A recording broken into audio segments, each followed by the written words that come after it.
In this video, I'm going to show you how you can use the analytical technique NMR to match these four compounds to their corresponding spectra. This video assumes a basic knowledge of chemical functional groups and naming of compounds.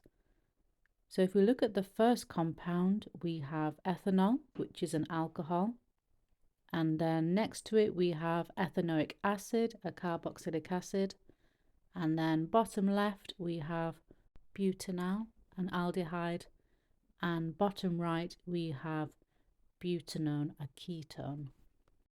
You'll see that these four compounds have different numbers of carbon and hydrogen atoms. But what's important in helping us to interpret NMR is being able to identify the numbers of carbon and hydrogen environments, otherwise known as chemically equivalent carbons and hydrogens, in each of the compounds. You can see in these examples that each carbon is in a different chemical environment. In other words, none of them are chemically equivalent. However, the hydrogens that are attached to the carbons, some of those are in the same environment. If we look at ethanol on the top left, the three hydrogens attached to the carbon on the left, the three hydrogens that are part of the CH3, they are in one hydrogen environment. The two hydrogens on the next door carbon that are part of the CH2 are in another chemical environment, and the hydrogen that's on the alcohol OH is in a third different type of hydrogen environment. So why are the number of carbon and hydrogen environments important? Well, the number of these will give rise to a specific number of signals. If we look at this carbon NMR spectrum, we can see four clear signals which correspond to four different carbon environments. And if we look at this carbon NMR, we can see two signals for two different carbon environments.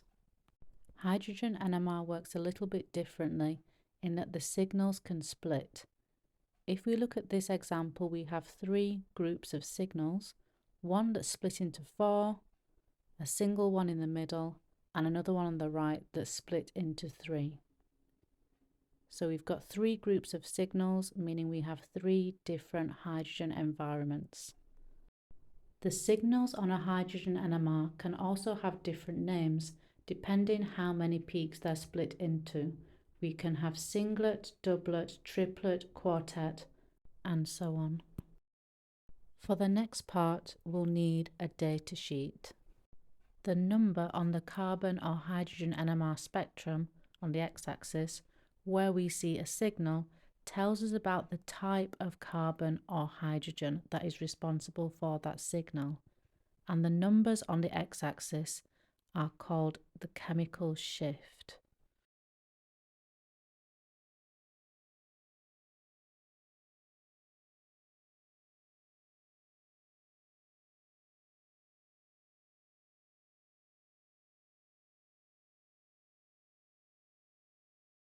So if we look again at the four different compounds on the worksheet, we can see that we only have three different types of elements. We have carbon, hydrogen, and oxygen. So when we use our data sheet to identify the types of carbon and the types of hydrogen, that means we can only have things that include carbon, oxygen, and hydrogen. And if we look at these structures, you'll see there's none of this ring type structure. This is called benzene, so it can't be this. We've got none of those types of structures.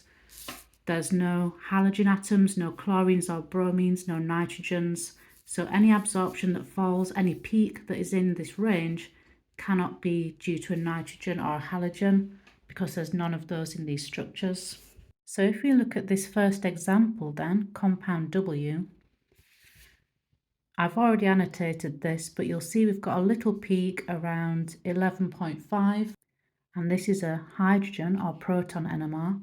So if we look at 11.5 on the chemical shift, you'll see that that must be due to a carboxylic acid hydrogen or a carboxylic acid proton that is responsible for that signal.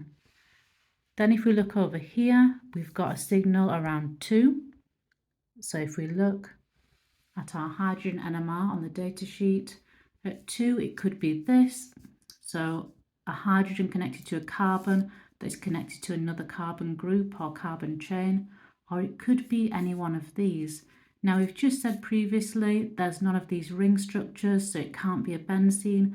We don't have any nitrogens in our structures, in our 4 compounds, so it must be either this or this, because it's on the boundary, it's number 2. And if we're not sure, we just write them both down. So let's do another one together.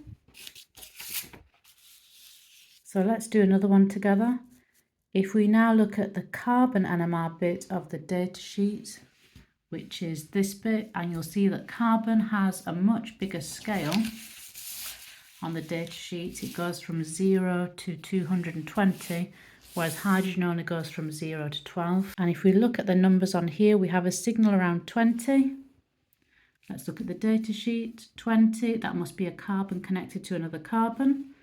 So that's what we annotate our signal with. And then here we've got something at 180, and that can only be a carbon connected to an oxygen or a carbonyl group. So let's put all this together then. After annotating all of the NMR spectra, the aim was to identify each of these 4 compounds from the set of 4 carbon and hydrogen NMR spectra. Now, this is just an introductory video, and we've learned about the types of carbon and hydrogen from the chemical shift values, from where the signals appear, and the numbers of different chemical environments. But that is enough for us to identify these 4 compounds without going into splitting, which I'll cover later. So if we look at compound W, it's got 2 hydrogen environments and 2 carbon environments. And in the hydrogen environment, it's saying there's a carboxylic acid hydrogen. So compound W must be ethanoic acid.